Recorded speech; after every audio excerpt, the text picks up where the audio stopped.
chơi mai thôi lên chơi nó không mà lên đi ra bạn thở đâu vậy chán đó không lịch tật đâu ô mình lên đọc to lần nãy nó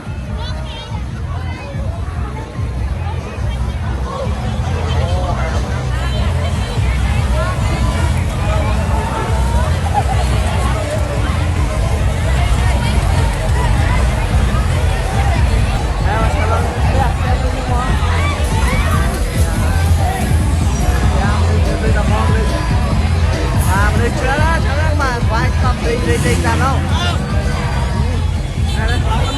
ô bị đâu rồi sáng em à chào nó em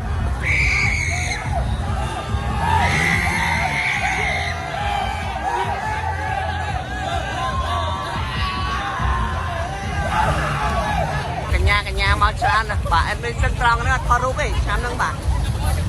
ô liên bà đi như bà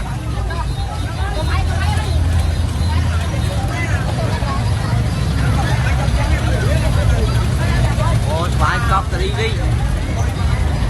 đá chơi mai cái đá rồi bà ta có ơn bà phải cọp cùng ba trục từng tròn phải cọp đi nào bà con á không được tao đi bà